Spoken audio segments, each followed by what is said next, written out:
Evening, everyone, and welcome to the rundown. Dear Lord, uh,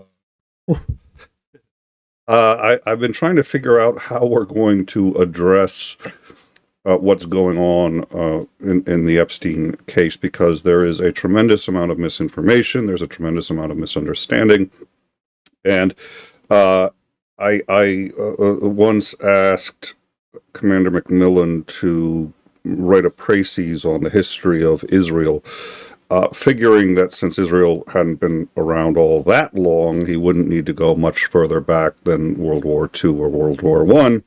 And he said, no, if you're going to do it right, you got to go back to the Bible. So it's just like, oh, well, that's a big ask then.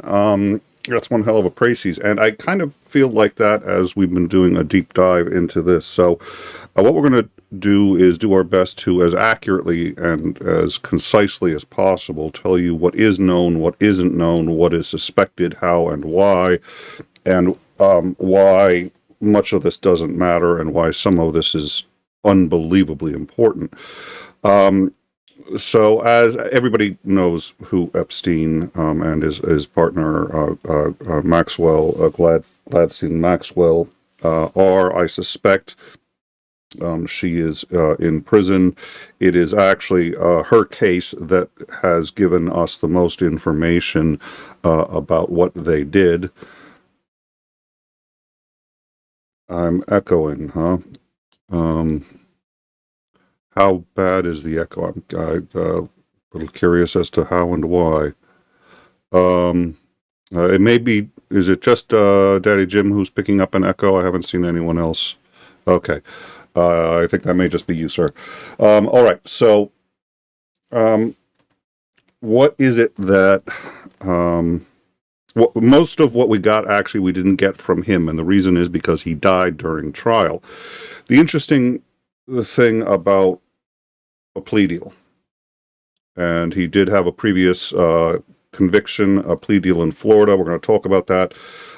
There's a very significant problem with a plea deal, which is, well, it saves time and money. It saves the difficulty of victims having to out themselves to testify, because he has a right to face his accusers. And this is actually a very significant problem where people who've committed heinous crimes, the victims are private unless they actually go to the trial and help convict the person, because then they have to testify. Usually they testify in public because that's how we do trials, and so you end up with victims having to out themselves to their friends, their neighbors, their family, and forever putting what happened to them out on display for everyone. It's a god-awful experience, and is something our system has yet to deal with in any meaningful way.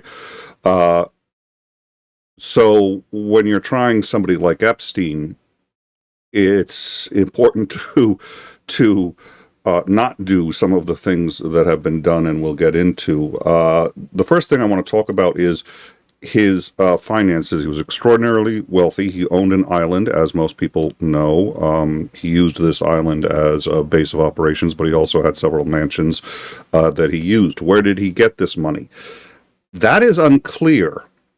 Some of it, a lot of it, it appears he got from Maxwell's father, who gave him a lot of money. He ran an investment firm that he had started for a while. He started a business in Israel that we're going to get to in a minute.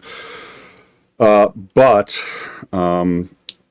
so far that we're aware of, no publicly made forensic analysis of his finances has been able to demonstrate where most of it came from. This means one of three things. A, it came from a source that nobody's identified. We know that, but I mean, like a legit source.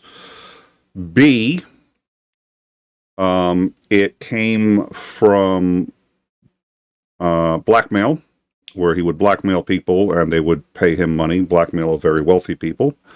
Or C, he got it from an agency of some kind, governmental agency that was paying him. We don't know which it is. The only agency that has been suspected of paying him is Mossad. This was not on anybody's radar. He did start a company with in Israel, and the let's see, had a number of I'm trying to find, it was a very high level, like something like even the defense minister of Israel was involved in his business there. And a business in Israel would certainly be a good way to launder money to him. And here's one of the other things that we're going to talk about. We're going to talk about how much information we have, and we have a lot more. At this point in time, does have his black book. We have it. We have all the contents of it. We have, and it's not as hard to get as people may think, because it was entered into evidence before his death, which is important. The trial was starting. Had he died before it was entered into evidence, nobody would have it. It is available. We'll get to it. If it's available, why are we having all these fights? We'll get to it. But Khashoggi, who was a Washington Post reporter assassinated by the Saudi Arabians, presumably using the Pegasus software to hack his phone and identify him. He was brutally murdered in the U.S. Embassy in Saudi Arabia. We've covered all of that.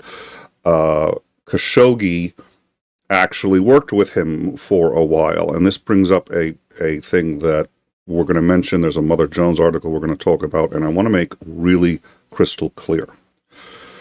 This guy was tied to everybody. And that I can tell, and that anybody can tell, a lot of the ties were completely innocuous. It's also crystal clear that a lot of them weren't.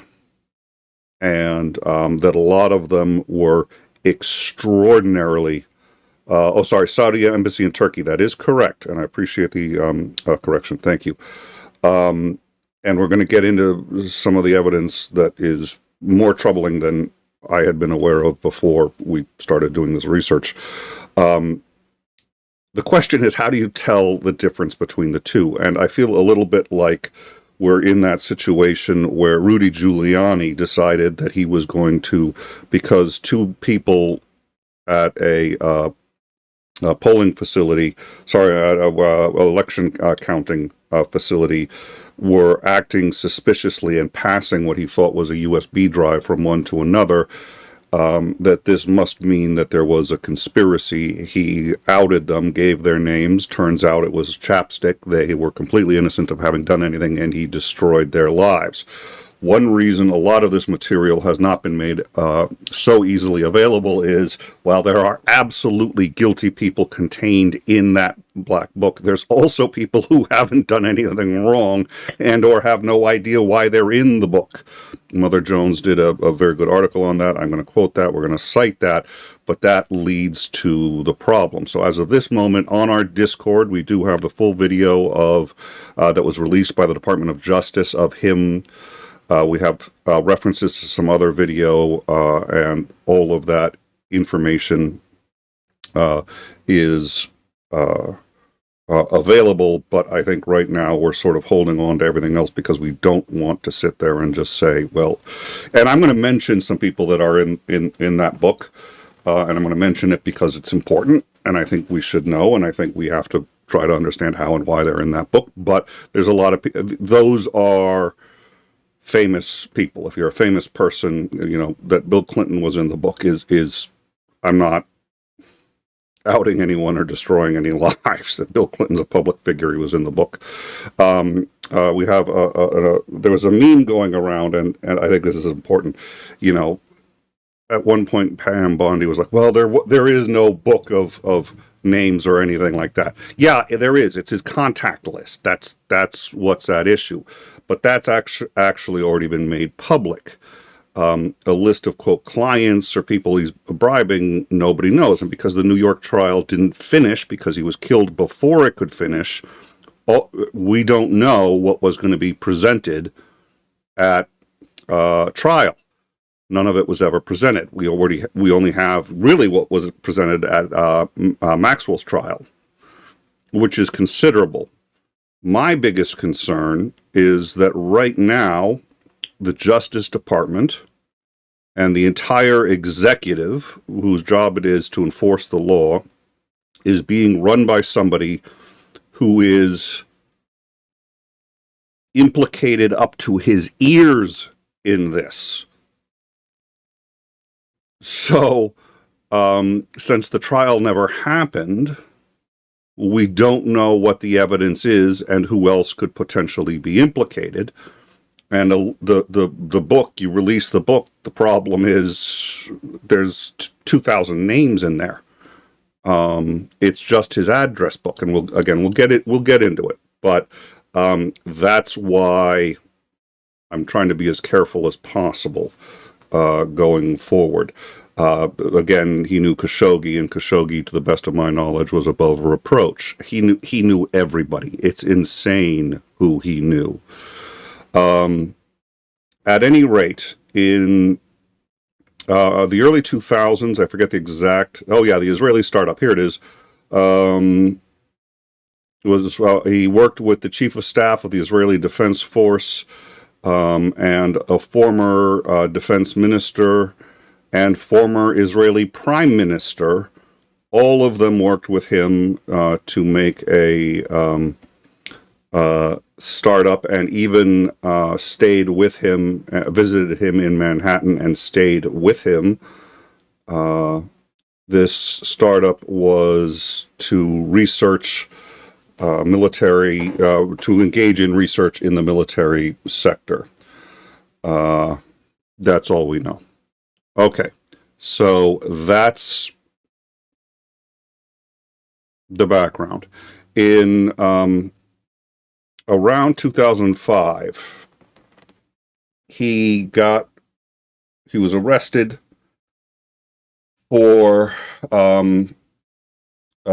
having sex with a 14-year-old girl, and for, I should say allegedly, having sex with a 14-year-old girl, and for a number of other things, including solicitation and, let's see. Oh, and by the time the FBI was done investigating, they alleged that he had paid several girls and had found hidden cameras that he had placed to record the activities of underage girls. All of this is extraordinarily serious. In July of 2006, while the FBI was investigating him for this and more, the U.S. Attorney for the Southern District of Florida decided to agree to a plea deal with Epstein. Now, this is while the FBI was still gathering their evidence, so the case wasn't done. So he agreed to a plea deal before they even had all the evidence in.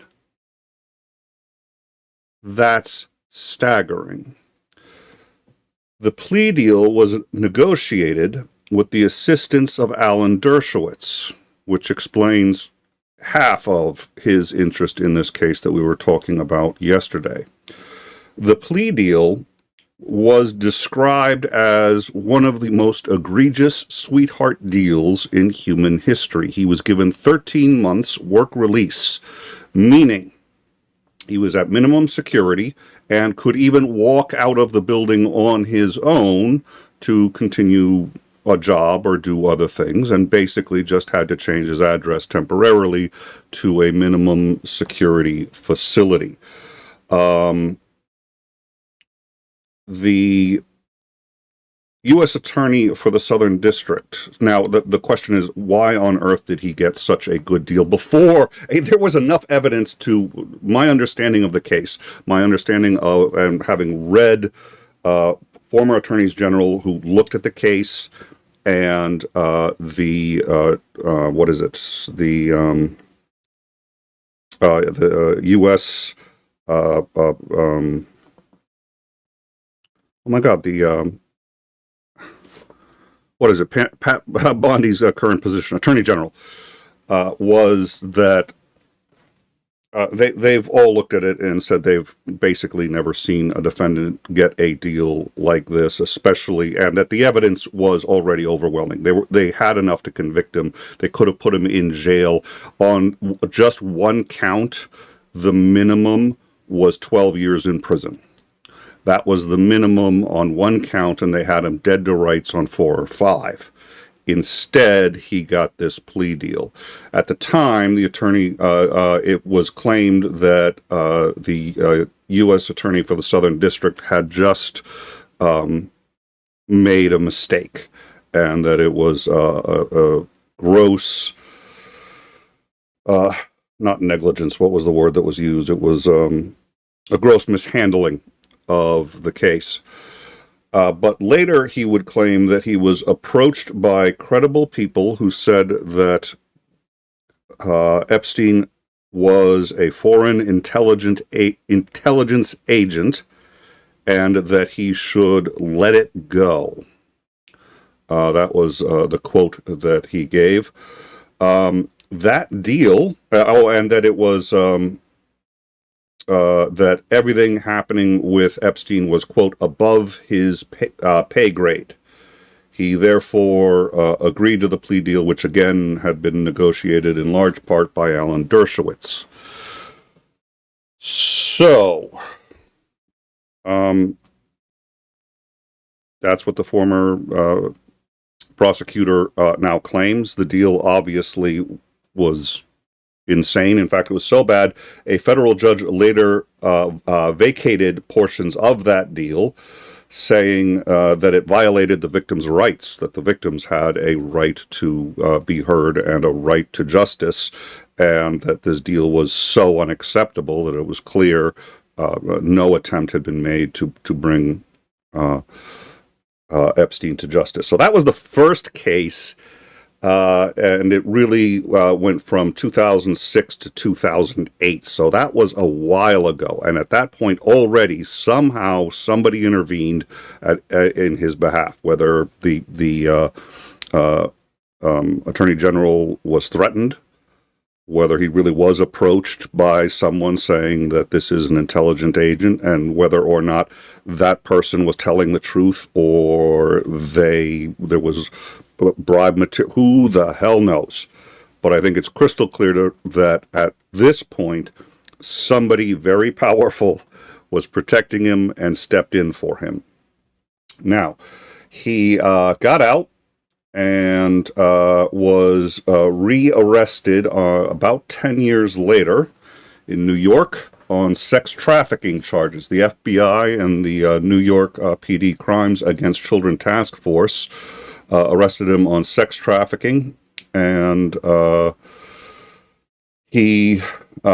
search of his house turned up what was called, quote, thousands of sexually suggestive and or illegal photos of underage women. So this is another case that seems like a slam dunk. They also found, $70,000 in cash, 48 diamonds, a fraudulent Austrian passport, and this passport, by the way, had been used to enter France, Spain, the United Kingdom, Saudi Arabia, and several other countries in the 80s. So he had a fake passport that was so good, he was able to get into Saudi Arabia, into Spain, France. What's he? Okay. So, he, during that time, a number of people came out and made a number of allegations against him. We have a transcript of one of the most damaging allegations against him. We are going to play the first couple of minutes of it. This is a trigger warning. and it's not something that's, going to, we've played a lot of violent and gory stuff before. It's news. We believe we have to report on it. We're going to play enough that you're going to get the idea, and we're going to leave it at that. The full interview is available on our Discord to people who consent to see it. But this interview is extraordinarily important in my view, and you will understand why when you hear it. So let me just make sure it is properly queued up here. And also want to make sure you don't get an echo on that. So this is, what's her name? Johnson, and she filed a lawsuit. It ended up getting thrown out on a technicality. She refiled, ended up filing 3 or 4 times. We'll get into it in a little bit, but this is, and like I said, just you're going to need to turn off the audio for about 2 minutes if this is going to make you, if this is too difficult for you. I came to this interview on my free will. No, there was nothing promised to me for doing this interview. Excellent. Yes, everything that I say at this interview will be the truth. All right. I met Donald Trump. I'm aware that that is awfully quiet, so I need 1 second, and we're going to start over. At some party. I came to this interview on my free will. No, there was nothing promised to me for doing this interview. Excellent. Yes, everything that I say at this interview will be the truth. I met Donald Trump at some parties I attend that I was working for Mr. Jeffrey Epstein. There was about 3 or 4 times that I had encounters with Donald Trump. I was 13. The first time that I met Donald Trump was at a party at Jeffrey Epstein's mansion. There was an orgy going on, and he was kind of watching off in the distance. And he basically asked if I could come over and give him a hand job. And at first, I wasn't very comfortable with it. This was like my first or second, first party, and I didn't think that was my responsibility. But my recruiter told me that I needed to do it, so I agreed to. And then he, I began to. Sorry, this is a little difficult, but before I gave him a hand job, he kind of slapped my hand away and said, you need to use a glove. And the recruiter, he ran over and handed me a glove and said, no one touches Mr. Trump's penis without a glove. So I needed to use a glove. I gave him a hand job, and then immediately after, he had an orgasm, he left, and I didn't see him again at that party. All right. So, that is a 13-year-old. Well, this is a woman describing how, at the age of 13, she gave Donald Trump a hand job and was assisted in, assisted by someone, a handler, in doing that, and that was at one of Epstein's parties. We know he attended a number of Epstein parties. We know he was close with Epstein. That is a phenomenal allegation. That is the lightest of the allegations. The allegations that she get into sexual slavery and continue to involve Donald Trump. Her lawsuit against Donald Trump is available on our Discord right now. You can find it. We have not included any of the follow-ups to it, because most of the follow-up on it is legal banter over procedure, and then a final dismissal of her lawsuit because she was essentially apparently seeking civil remedies in a criminal court, which is what she was doing. At any rate, Yeah, that is a profound allegation, and I always try to be careful because people I like and people I don't like who are rich and famous get falsely accused of stuff all the time because people want money and they falsely accuse. Having said that, this was before we knew what the parties were like. And she described the parties. She described events that we have heard from other witnesses. This original testimony was actually quite some time ago. And the descriptions that she gives have since been corroborated. Her number also is in Epstein's book. So, and again, the allegations only get worse. So, unfortunately, by the time she began to get her feet under her in terms of actually engaging in a lawsuit, the U.S. Supreme Court essentially said you can't sue Trump, and he got back into office. So her case is currently pending. The other problem is the case that was successful against Maxwell,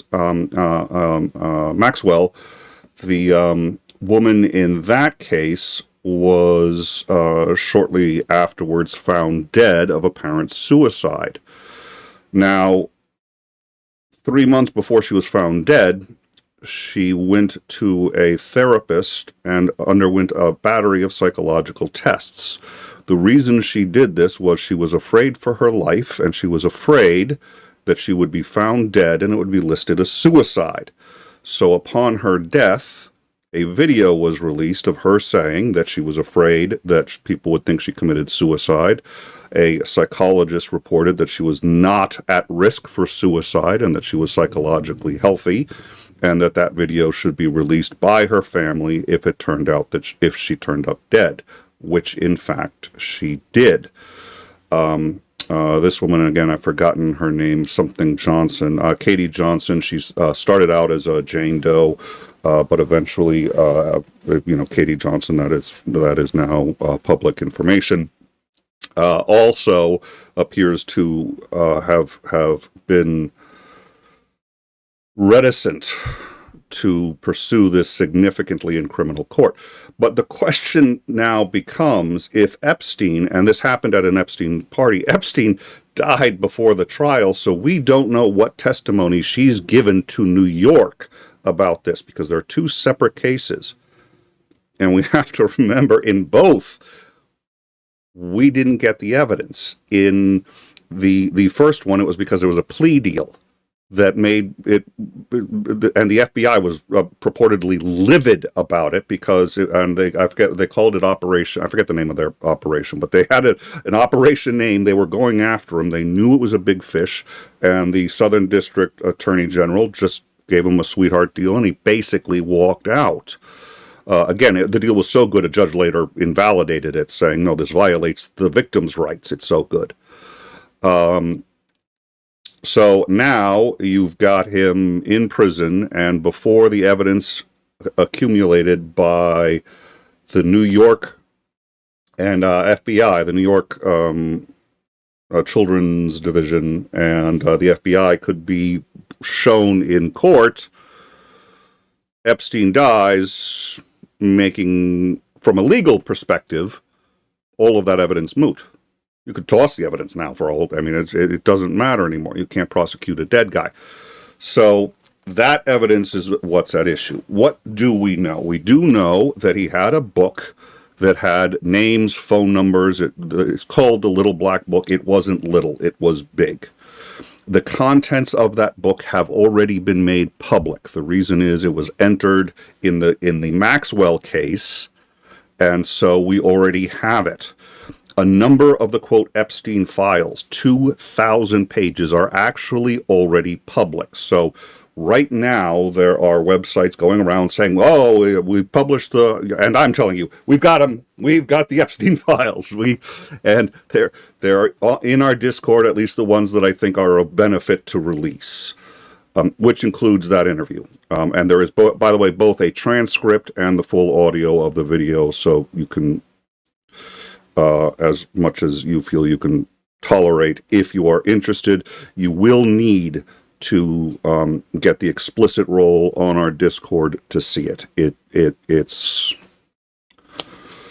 but I've been following Donald Trump for quite some time now, and I have never seen a more damning indictment of him ever than her testimony. It's about 30 minutes, and she sued both Trump and Epstein, but since her case is against Epstein, not Maxwell, I find it impossible to believe that there isn't already depositions by her in the Epstein case that now aren't going to see the light of day. So, did Epstein keep a client list? I doubt it. When people sit there, and when Pam Bondi says there is no client list, honestly, I believe her. I think he was a social, I think he knew who he was dealing with when he was talking to someone. He knew who his clients were. He did keep a list that was his contact list, just like my contact list on my phone, of everybody he knew. And it includes his clients, it includes his dry cleaners, it includes, and sorting one from the other when he was so tied in to the most powerful elites in the U.S. is very, very hard. So the question really becomes, what is the evidence that the FBI got before Trump came into office? I didn't play that video because it maligns Trump, who I don't like. I played that video because it directly implicates the senior-most law enforcement officer in the country who has direct oversight over who releases those files. This argument over the black book or the client, there is no client list. I have no doubt there's no client list. I believe Pam Bondi when she says that. We're arguing semantics. And when someone said, do you have the client list? Oh yeah, it's on my desk. And what she meant was the file is on the desk. But now she's not releasing anything. I have to believe 90% of the file, the Epstein file that exists somewhere, that is the evidence that was going to be used for this case. It exists in New York, and now a copy exists in D.C. 90% of that is going to be child pornography. 90% of it. Nobody wants to go through it. Nobody wants to sit here and find what's what. And certainly you're not going to release that. So when she got kind of upset and said it's child porn, I'm not releasing child porn. Yeah, I believe you. I believe that you're not going to release the entire Epstein file. You damn well better not. That's not what's at issue. And when Donald Trump is implicated as badly as that clip that I just played,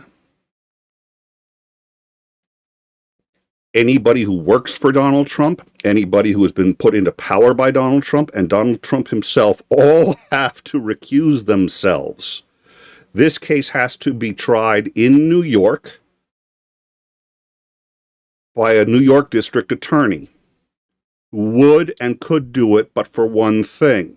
The U.S. Supreme Court told her 2 or 3 years ago she can't. So because of the previous Supreme Court decision, they can't prosecute Trump if he's involved. And given that testimony and given what we already knew beforehand, including, I'm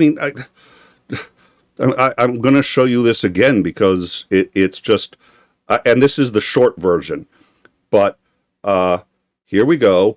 This is Trump. This is Epstein. I haven't seen Trump that relaxed, happy, and having fun in a long time, it doesn't look like Epstein is unknown to him. And I want to make it clear, as I said before, knowing Epstein is not a crime. And there are a lot of people who know Epstein who are probably awesome people and did nothing wrong. But the person investigating this was clearly a friend of Epstein's. There's also a list of, and we've got, and I'll be updating, we have an archive that we are building of the Epstein information. The reason we're doing it is to try to combat the misinformation, A, that there's nothing out there, and B, so that if there's something you want to know on a particular case or a particular allegation, it'll be at your fingertips. But the biggest problem now is they've got the files, what's going to be released. Now, Alan Dershowitz was sued by, there's been, I think, 6 Jane Doe lawsuits against dear Lord, I forgot his name. I'm getting tired and I think I have a mental block. Epstein. 6 Jane Doe lawsuits that we're aware of against him. All of them are horrific. They are exactly what you would expect given the charges, so on and so forth. One of them was against Trump and Epstein. That was Miss Johnson. That was the clip we just played. She was also suing Donald Trump. This was, I believe, before he was president the first time. He was still just a business mogul. I should check the date on that just to be sure. Let's see. It was filed. It was filed April 26, 2016.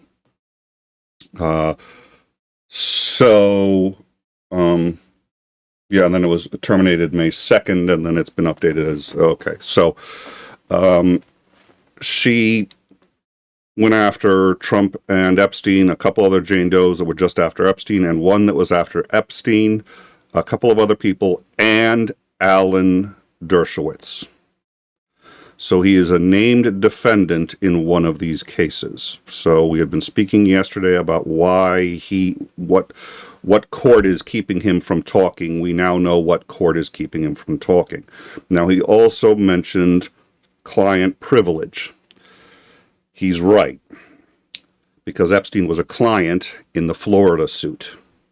He helped negotiate the Florida suit where Epstein got this deal that just, boom, which means Dershowitz knows something nobody else knows, because he was able to get that deal that, again, the district attorney for the Southern District of Florida said he was told Epstein was an intelligence agent, this was above his pay grade, and he needed to let him go, and then Dershowitz was brought in to negotiate the deal, and it was the deal of a friggin' lifetime. Should have been on just one count, 12 years in prison, ended up being basically work release. And then Dershowitz gets named in another suit. Dershowitz knows a lot. Whether that's because he participated as at one of the parties for which I've seen no evidence, or because he was asked to intervene by Mossad, by somebody, and somehow he's got some privileged information, he comes in and helps Epstein out. Whether he was formerly a friend of it, I have no idea. He could be named as a defendant because he helped Epstein get off of serious charges, and the invalidation of the first Florida lawsuit, because it violated the rights of the victims, means that Dershowitz could actually have criminal culpability in helping negotiate that, because he negotiated a deal that violated the rights of the victims. Meaning he could have criminal culpability without being involved in any of the sex stuff. He might also be involved in the sex stuff. I don't know. I want to make it crystal clear. We can't jump to conclusions, But when he did that, and I'm going to play this in case you didn't see it yesterday, because I mean this was Alan Dershowitz either yesterday or 2 days ago. Let's play this.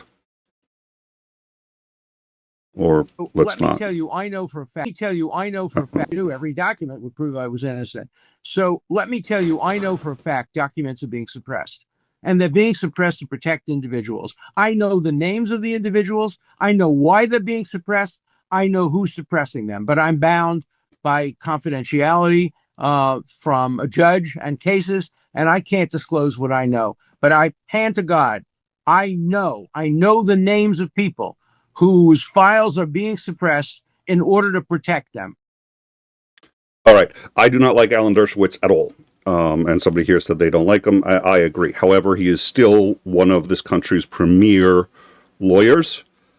I believe him when he says this. We talked last time when we first saw it. He may also just be getting old and senile and he's trying to get attention. No. He clearly had Epstein as a client, which means privilege does apply. And he is a named defendant in one of the suits, meaning a gag order could easily apply. Now, looking into this, I have seen a number of people who have claimed that he must have been a client of Epstein's a client of Epstein's. I've seen no evidence of that. Epstein was clearly a client of his. And that could have resulted in him being brought up in criminal charges, given the severity of what Epstein was doing. It may also be that Alan Dershowitz did a lot of illegal things on behalf of his client. Who knows? A lot of people have claimed that, which is probably why he's taking serious offense to this. And if you notice at the beginning, one of the things he said was, "I'm innocent. I didn't," and the reason he's saying that, in my view, is because a lot of people are saying he's got to be dirty. Otherwise, why would he be this tied to Epstein, which he absolutely is, and why would he be a defendant in a criminal suit? So his argument appears to be, look, I can't tell you what I know, which would be true if Epstein's a client, which he appears to be, but it's protecting people, and it has to be Donald Trump, in my view. It has to be Donald Trump. And the clip that I just played of Johnson, there's no way she was not interviewed for the New York case. She did not figure into the Maxwell case, to the best of my knowledge, but she would clearly, as would the other 8 Jane Does. So, and I think there was a total of 13 witnesses that they were going to call who were victims. And none of them are going to get called now, which, by the way, is a blessing in disguise because they don't have to testify publicly. And the one that was instrumental in getting Maxwell locked up is dead.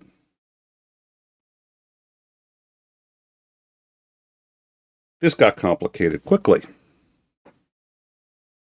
So, what do we know about the list? I have an article from Mother Jones and we've put a link to this article so that in case you would like to read the entire article.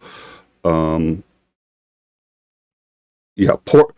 judgment. The Florida prosecutor used poor judgment in letting Epstein just walk away. Yeah. Okay, now let me see. I had the Mother Jones article queued up, and now I cannot find it. So let me... I did want to point out, so the Wired magazine and a few other sources are reporting that the metadata shows that the Epstein video has been modified. So this video is the full 11 hours of footage before Epstein was found dead. It's clear there was a number of violations of the standard policy. What were they able to learn from the metadata? It was edited using Premiere Pro. The export date is 2025. It was exported on July 4th, 2025, almost 6 years after the footage was recorded, presumably. That's just days before the DOJ released it to the public. This demonstrates that someone went into the original files, reassembled or converted them, and then saved a new version before sharing it. The time codes have gaps. When analysts looked closer at the time code, the internal clock embedded in the video, they saw inconsistencies. Some segments had slight breaks or resets. This suggests the video may have been stitched together from several files, which could happen if the original recording was split into chunks or if something was removed. There's also no watermark or camera ID. Prison security footage usually contains watermarks or camera ID burned into the video to prove authenticity. They actually often burned into the glass, actually, too, on the lens. To prevent tampering, this video doesn't have it, which makes it impossible to verify if all the frames are present or if the footage is in its original format or is even of the original facility. So that's what we got from the DOJ. I've gone over the footage at about 5 a.m. in the morning. An officer appears to go into the unit where he's being held. Shortly thereafter, somebody dressed entirely in black, no identifying markers, nothing, and wearing a hood comes out. And gloves. Now, here's a good example of the first thing that came to my mind is, looks an awful lot like someone went in there and killed him. But if that were the case, why would they be sending us the video? So we scrubbed the video and went through it. It's a cleaning lady. She's on that video multiple times, several hours prior. Wearing black pants, black sweatshirt with a hoodie, and every now and then you can actually see her put the hoodie up. Sometimes you see her walking around with the hoodie up, sometimes it's down. I've seen on YouTube numerous conspiracy guys going, "Oh my God, an assassin!" I was just like, "Yeah, it looks that way to me." But again, first question you got to ask yourself is, let's assume it is. Why the hell would the DOJ release it? Especially if it looks like they tampered with it. I mean, if it looks like so they tampered with the video, and they're like, "Oh my God, okay, so we're gonna." And they did clearly boost the contrast and make some other things to ostensibly make it nicer, easier to see. Okay, let's make it easier to see by boosting the contrast, doing this. We're going to take out a couple of scenes here where you can see our guys eating burgers or falling asleep and not doing their job. Should we pull out where the assassin goes into Epstein? No, leave that in there. We're just going to... So I did not find anything suspicious in that video. You're going to hear people saying there was an assassin. We've got the whole 11 hours in our, like I said, all that business starts around 5:30 in the morning. That's the timestamp on the video, not the video's, what is it? That's not going by the, that's not the timestamp. You know what I'm saying. It's going by the clock on the video, not scrubbing the video, the actual timestamp. I'm trying to find now this Mother Jones article. Well, that's a good. So who was in that book? That book had about 2,000 names and addresses. Virginia Guffrey was one of them. She is the one who won the lawsuit against Maxwell, got all of this stuff released, and then purportedly committed suicide. Meredith Schultz, Bradley Edwards, Bill Clinton, 4 of the Jane Does. Alan Dershowitz is in the book. let's see, Stephen Kaufman, Prince Andrew was in the book. We already know there was a lawsuit, and the Royals gave, I think it was $16 million to one of the Jane Does, and the evidence was pretty compelling that Prince Andrew had in fact procured an underage woman from Epstein. So, and Epstein lived in the U.S., so his network was big enough that he could get the royals in. I mean, this is staggering. Bill Richardson, Jane Doe number 43, meaning, oh Jesus, I hadn't caught that earlier. So if that's Jane Doe 43, that means we've got 42 other Jane Does. I'm trying to, there was a couple of here that were really surprising. Jane Doe 171, George Michael was on the list. Michael Jackson, David Copperfield, Stephen Hawking, Emily Taylor, Cindy Lopez, Al Gore, Tipper Gore, Donald Trump, Judith Lightfoot. Let's see who else. Now, and Stephen Hawking is a good example. I highly doubt Stephen Hawking was a client of his, but he's got Stephen Hawking's contact information in the book. By the way, he was very connected to the scientific community in Israel. Again, the business he started there was primarily in the military scientific research. So that he would actually have had contact with Stephen Hawking is not quite as surprising as it might sound, although it's still wow. Let's see if there's any other names here I can. Bob Weinstein, Mike Wallace. Mike Wallace, I assume that's the journalist. Yeah, Joan Rivers, Kevin Spacey, Chuck Schumer, Peter Soros.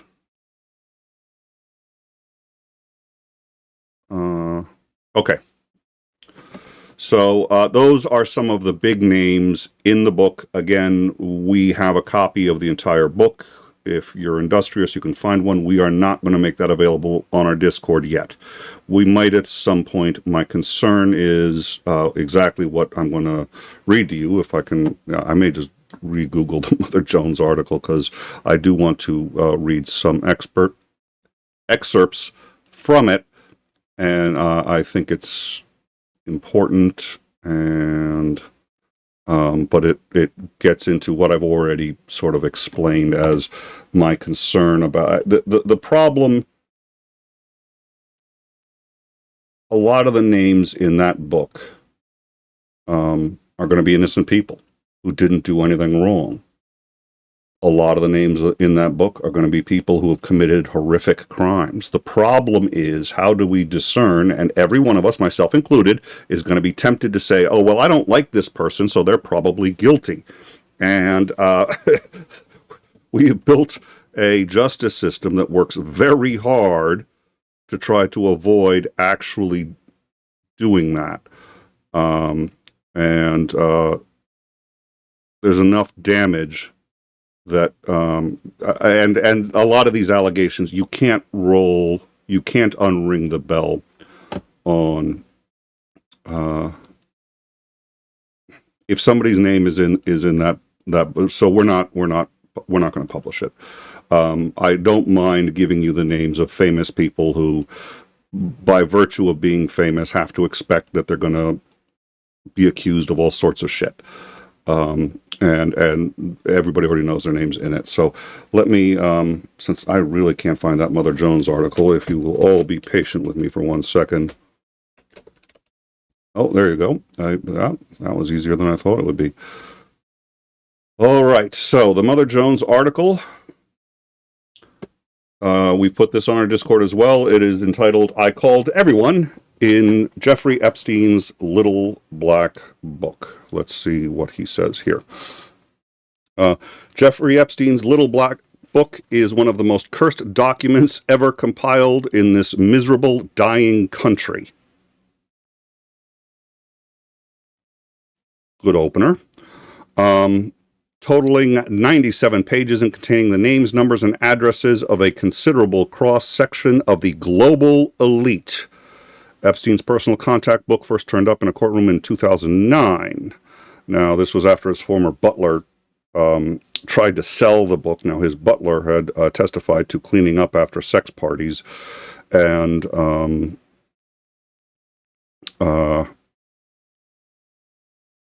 was approached by police about any evidence he had. He had this book, but he didn't reveal he had the book. He tried to sell the book. He ended up trying to sell it to undercover police, and the butler got pinched. I really should not have. Okay. The butler got arrested and charged for messing with the investigation. What is it? Interfering with an investigation, and they got the book. There are 1,571 names in that book, with roughly 5,000 phone numbers and thousands of emails and home addresses. Now, he points out, too, that in some cases he had the business, personal, and cell phone number and home number of individuals. 38 individuals were circled for reasons that aren't totally clear. So, again, this is from a reporter from Mother Jones who called every number in the book. These are celebrities, princes and princesses, high-profile scientists, artists, Stephen Hawking, artists from all over the world, alongside with some of the world's most powerful oligarchs and political leaders like Prince Andrew, who was circled, Ehud Barak, who was circled, and Donald Trump, who was circled. So let's see. The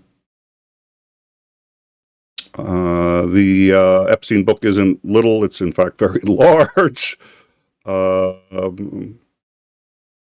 are at least as many boring numbers as exciting ones. For every Jordanian prince, there are 3 reflexologists from Boca.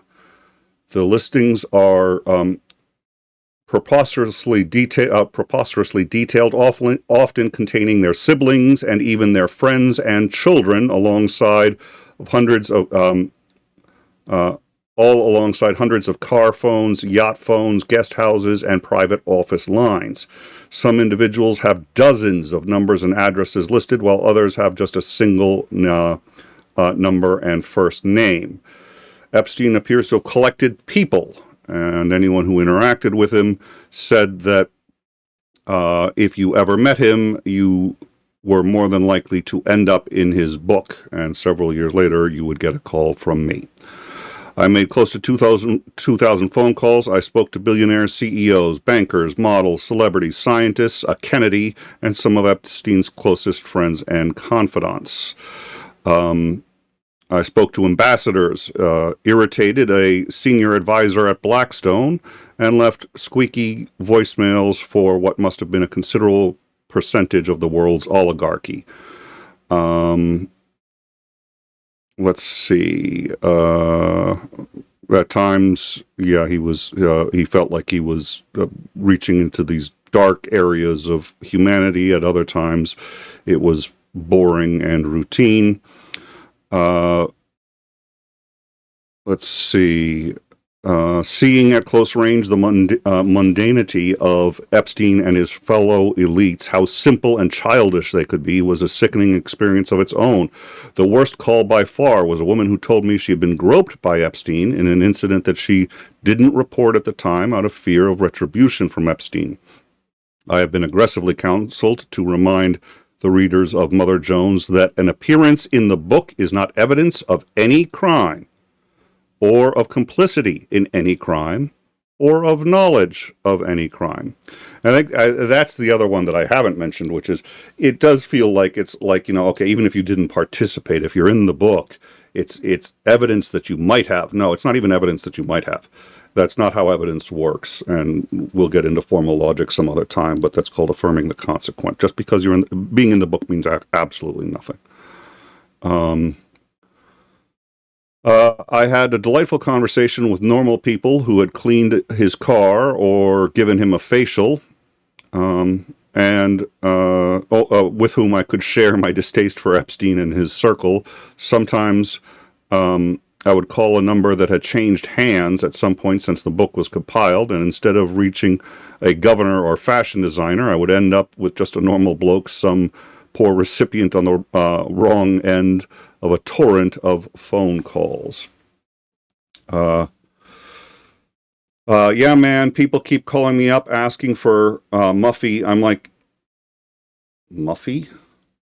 I'm just always a polite man. That's 𝐒𝐤𝐜𝐴𝐡𝐸, 22-year-old aspiring music producer who lives in Brooklyn. He has an old number for Muffy Potter, wife of world-famous plastic surgeon 𝐍𝐢𝐜𝐴𝐡𝐸 Anton, the fourth greatest socialite in history, according to Town and Country magazine. Holy smoke. And I say that because it's just, okay, so there's 1,500 numbers in here. Some of them are wrong numbers by this point. We're getting harassed. Some of them are salons that'll give you a facial. Some of them are now president. Prince Andrew was in there, and we know why. If you don't know, Prince Andrew absolutely had sex with a woman he knew to be underage, a girl he knew to be underage at the time, at an Epstein party, the whole 9 yards. It's already been litigated. And basically, there was a settlement to the woman. There was a fund made in her name to help victims of child abuse. And it was something like $14 million. And there you go. He's Prince Andrew, So, let me move this out of the way and try to get back to some sort of central, just out of, just for the sake of being, let's see, it's at about 5:30, if I can,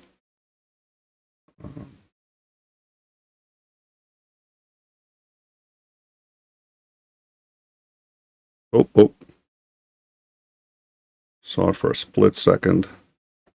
Okay, I'm actually going to, you can see the person is walking in now. They are in the upper left quadrant of the screen, I think. This is playing. I don't know why I'm not. Oh, yep. Okay. So here's a guard. Guard comes in with a bag, doesn't come out. But the problem is, I don't know if that's really, I don't think that's his room. The thing with the 46 there, I don't think that's his room. I think that leads to his room, but there appears to be, some kind of chamber before the cell. So the other problem is we don't know what we're looking at. And I can see there's a trash bin there. The cleaning lady takes out the trash bin after she comes out, again, full hoodie, gloves, the whole 9 yards, and you're like, wait a minute, why is she coming out of his cell? And then she takes the trash and then leaves. But about 2 hours earlier, you see her going around, and you can tell by the size and shape, it's the same woman, same clothing, no identifying marks on it whatsoever, but she has her hoodie down. So, like I said, you'll see this footage. This is coming up everywhere. People saying, "Oh my God, an assassin! I found an assassin!" And again, we love conspiracy theories because they play to your ego. I found something that nobody else has found. But the first question I asked myself when I said that, and I did say to that, I was like, "Oh my God, it looks like an assassin walking in there." I was like, "If there's an assassin walking in there, why'd they release the video?" It's possible they're idiots and just screwed it up. And given this administration, that's not a far-fetched notion. But no, she looks like the cleaning lady, and without having further a better understanding of the ins and outs of how this facility operates, I don't think anyone can honestly make a claim as to what they see here. The only thing we know is that the video's been edited and that there is a minute missing. The excuse for the missing minute I find credible, doesn't mean I believe it, but it's credible. That is how, videos with a buffer work.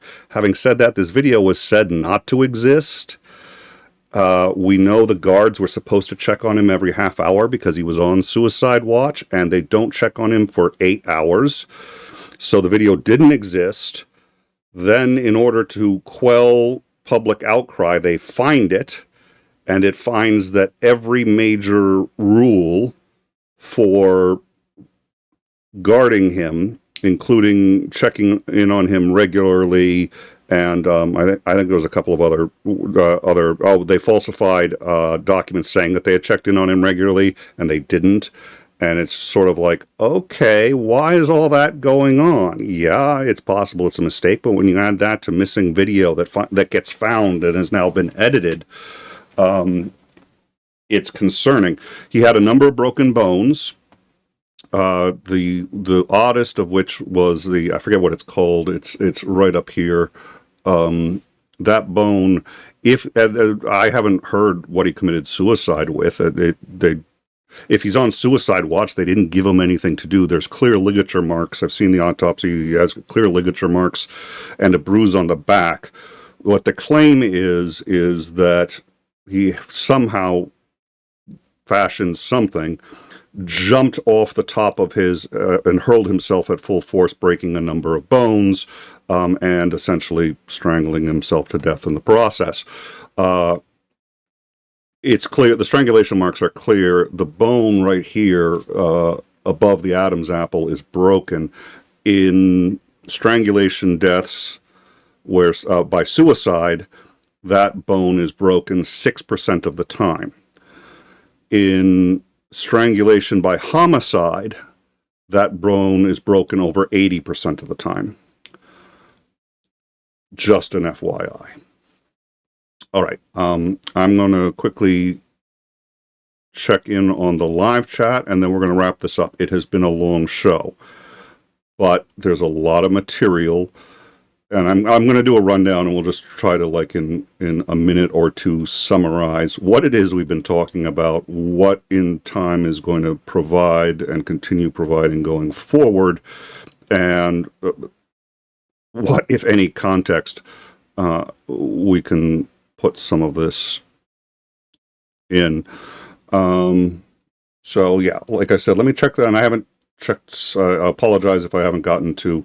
I wanted to. This is a lot also to sort of try to keep in your head. So I wanted to just keep going as I was going. So apologies if there's been super chats. Blonde Bombsheller gifted 10 memberships. Blonde Bombshell, thank you so much for your continued support. You've been in a lot of communities, and you work for Greg Terry, and you do excellent work for him. And I have never seen you fail to give 100% and to just keep supporting. And from what I can tell, you're really just genuinely interested in helping everybody. I mean, we're not even a Ukraine channel. We don't identify as a Ukraine channel. Ukraine is very important to everybody on In Time. We had Starsky on every single week for like 60 weeks or something like that. And, but what was I going to say? Whether Ukraine channel or not, you've been very supportive of us, and I sincerely appreciate that. So, all right. His room was in the downstairs? Okay. So, thank you very much for the memberships. And where do we go from here? I've been thinking long and hard about this. In Time has done special stories on unique and important issues. And I believe this is a unique and important issue, and it's one that people don't understand some of the nuance of. And I hope that we have covered it for you and accurately. And if, by the way, you appreciate it, and if you feel like we have given you accurate information that has helped you understand it, please share. That's one of the best things you can do for us, and say, here's a channel that breaks down the information as best we've got it. My hope is that New York will continue to pursue it. New York has been very aggressive in pursuing what they can as much as they can, but they've been cut off at the knees by the Supreme Court. There's only so much they can do. They can maybe get around it, and there are judges who've been trying, but they've had some time. It's been a little while since the Epstein death, and to the best of my knowledge, they haven't continued going after it. MAGA, I think, has been most interested in this case because the Clintons' name was on this. Finding out that Trump was associated, I think if they heard that from the beginning, that, say, fake news or obviously it wasn't, a big deal, I think the testimony that we just showed disproves that. There's enough credible evidence that he is seriously implicated in this, that in any honest justice system, he would have to recuse himself from any special prosecutor out of the Justice Department, and he can't pick it. He can't pick the prosecutor, or if he does pick it, it has to be a Democrat, and one who's gone on record saying he doesn't like Donald Trump, because anyone short of that's compromised.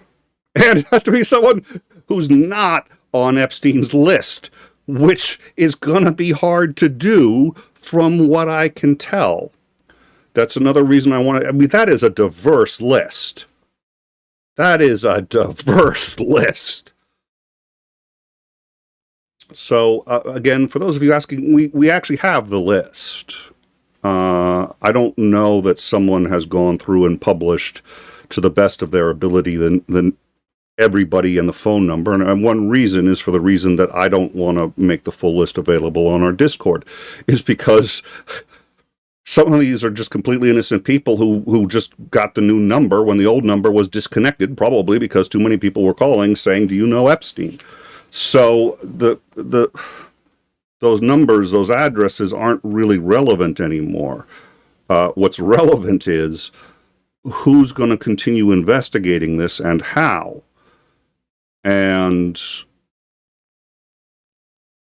Trump hasn't done the job doing that he's said he's going to do.